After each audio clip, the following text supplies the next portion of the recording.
Disclaimer: if you don't want to listen to this, skip to this timestamp. 1. This is my first time trying to record an audiobook, so constructive criticism is valued more than nitpicking. If I don't say a word right or read in a monotone or robot-like voice, it's not because I want to, it's just that I'm not used to this. 2. This is an audiobook from the light novel 3 Days of Happiness. Any pictures used in this video are from the manga from 3 Days of Happiness. If you want to read either of these on your own, I have both linked in the description. 3. If you listen to this still now, thank you for your patience, grab a cup of tea or coffee, sit back and relax, and I hope you enjoy. When I first heard about the idea of buying and selling your lifespan, it reminded me of a lecture on morals from elementary school. Our teacher, a woman in her late 20s, posed a stark question to her class full of 10-year-olds who didn't yet know how to think for themselves. Now children, human life is considered to be the most valuable thing of all, completely irreplaceable. If you were to put that in actual monetary amount, how much do you think it would be? She paused and made a face at her own question. Apparently that had been an inadequate way to phrase it. She faced the blackboard, chalk in hand, and froze for a good 20 seconds. During this time, the class gravely considered their answers to the question. The majority of the students liked our young and pretty teacher, and wanted to get the right answer to make her happy and win her praise. One smarty pants offered an answer. The lifetime earnings of a Japanese salaryman is around 2 or 300 million yen, according to a book I read. That should be about right for the average person. Half of the class looked impressed. The other half looked annoyed. Nearly all the students in the class hated that smarty pants. Well, that is true, said the teacher with a grimace. I think most adults will give you the same answer. Calculating the worth of a person as the amount of money they make in their lifetime is one way to derive an answer. But I want you to put aside that way of thinking for now. How about this? I'll make an analogy. Another one of my tricky thought experiments. Nobody could tell exactly what she had drawn on the blackboard with blue chalk. It looked vaguely like a person, but it also looked like a piece of gum stuck to the road. But that was her intention. This strange, unidentifiable something has an infinite supply of money. The something is seeking to lead a human life, so what it wants to do is buy someone's life from them. And one day you just so happen to cross paths with the something. It asks you, hey, would you sell me the life you're about to lead? The teacher paused there. What happens if you sell it? Asked a very serious boy, raising his hand. You would die, I suppose, she said matter-of-factly. Which is why you will initially turn down the request. But the something is persistent. Just half then. You have 60 more years ahead. Will you sell me 30 of them? You see, I really need them, it says. At the time, I sat there, with my fist propping on my cheek, thinking, ah, I get it. I could sell that much. A shorter but richer life within reason was better than a longer but meager one, of course. But here's the problem. How much per year will this mysterious buyer pay for your lifespan? And let me tell you first, there is no right answer. I just want to know what you think about this, and what your answer is. Now turn to the people sitting near you and discuss. The classroom began to buzz with conversation, but I did not take part. More accurately, I couldn't. Because, like the smarty pants who brought up lifetime earnings earlier, I was considered something of a class pariah. Instead, I pretended not to be interested in the discussion and waited for the time to pass. I heard the people in the seats ahead of me saying, if an entire life is worth 300 million yen, then, well, if they're worth 300 million, I thought, then I should be worth 3 billion. I don't remember the actual consensus of the discussion, just that it was pointless from the start to finish. For one thing, the subject was far too complex for elementary school children to break down. Who knows if you could even get productive discourse out of a group of high schoolers.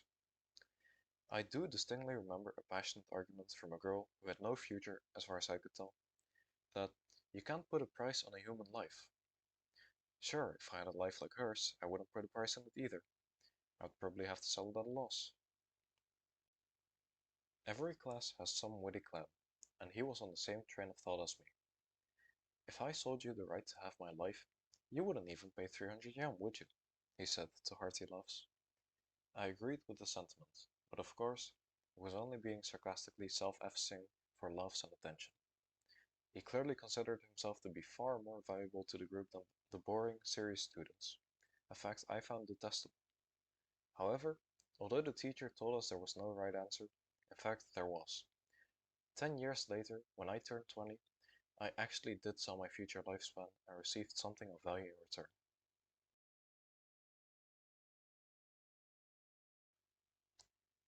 When I was a kid, I thought I would grow up to be someone important. I believed I was exceedingly special compared with my peers.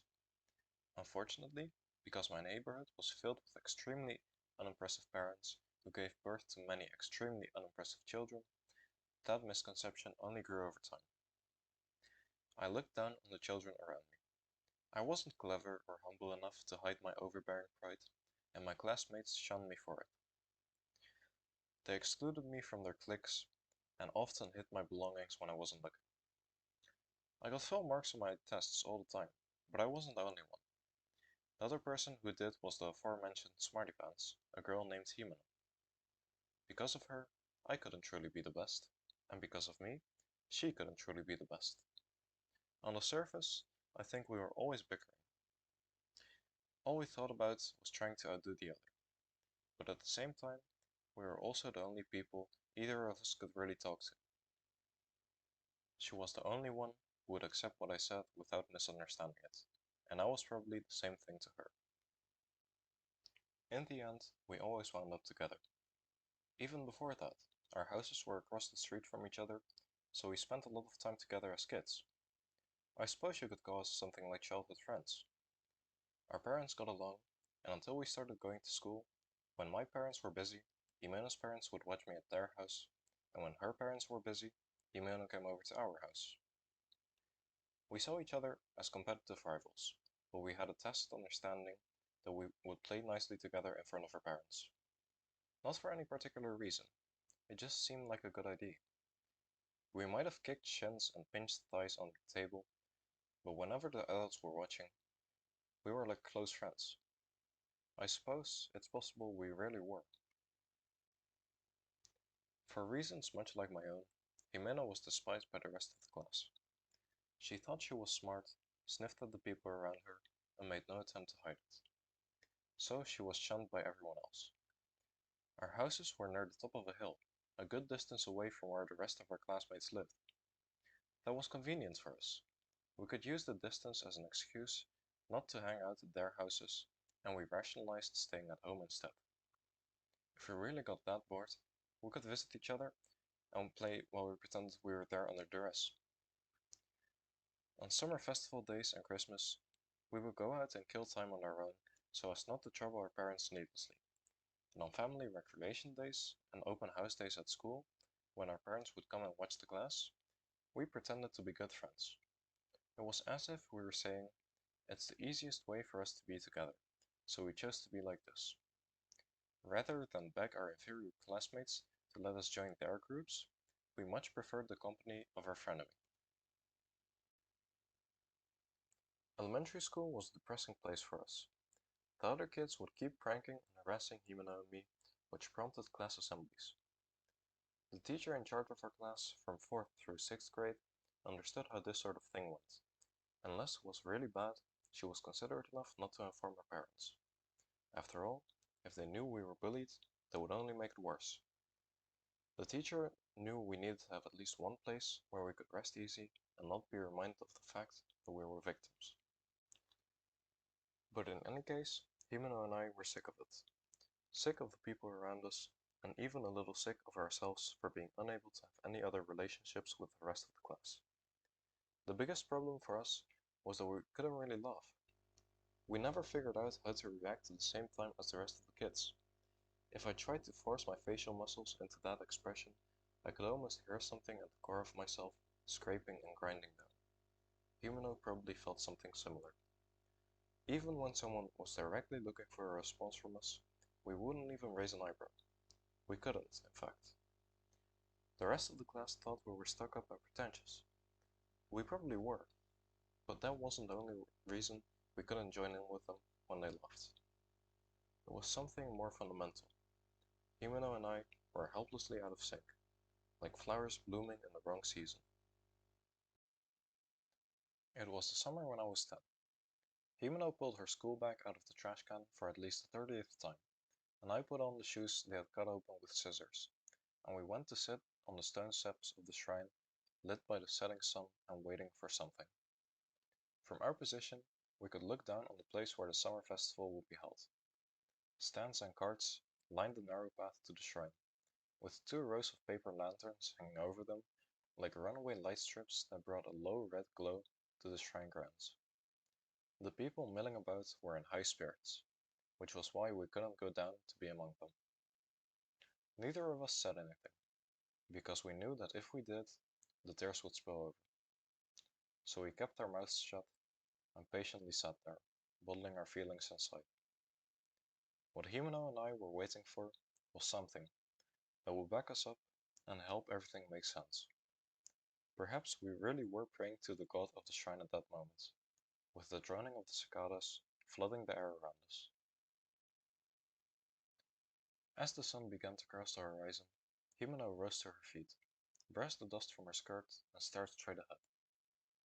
In the future, we're going to be very important people, she said in that clear voice of purpose only she possessed, as if she were speaking a simple fact that had just been set in stone. How far in the future are we talking about? I asked. Probably not that soon, but not that far either. About 10 years, I bet. 10 years, I repeated. We'll be 20 by then. At 10 years old, 20 was the age of adulthood and ultimate maturity. As far as I could tell, Himeno's statement was practical, even probable. She continued, something will happen during the summer. 10 years from now, something's gonna happen for us. Something great. And then we'll finally be glad to be alive. Once we're important and rich, we'll look back on our elementary school and say, that school didn't give us anything. Not even a negative example to avoid. They were all idiots.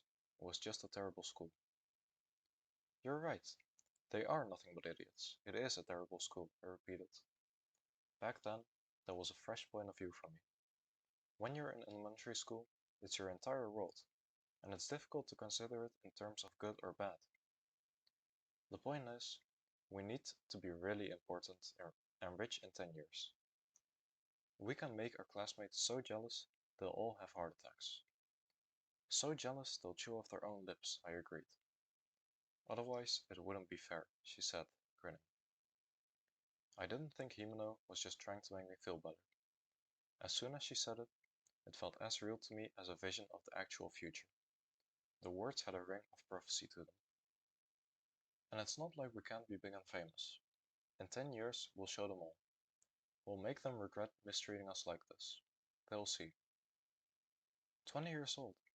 It's amazing if you think about it, said Himeno, pulling her hands behind her back as she stared at the sunset. We'll be 20 in 10 years. We can drink alcohol, we can smoke, we can get married. Well, I guess we can do that earlier, I said. That's true. Girls can get married when they're 16. It's 18 for guys, but I feel like I'll never get married. How come? I hate too many things. I despise everything that happens in the world. How can I possibly get along with someone for the rest of my life? I see. Maybe that's true for me too, said Himeno, her face downcast. In the light of the setting sun, her profile looked as if it belonged to a completely different person. She seemed more grown up and more fragile. Breakable. Well, in that case, she continued, glancing at me briefly before looking away again. When we turn 20, and we're important and powerful, if we're both sad enough not to have anyone to marry, she coughed and cleared her throat. Then why don't we be leftovers together? Even at my immature age, I could tell that the change in her voice was evidence of bashfulness. What, what do you mean? I replied, also feeling awkwardly polite. I'm kidding. Forget it, she said with a laugh, trying to play it off. I just wanted to try saying that. I know I'll never be a leftover. Ah, that's good. I laughed too. But, stupid as it was, even after Jimeno and I went separate ways in life, I always remembered that promise. Even when a reasonably attractive girl showed interest in me, I would firmly turn her down. I did it in middle school, in high school, and in college. I did that so when we met again, I could show her I was a leftover after all. As I said, it was a really stupid idea.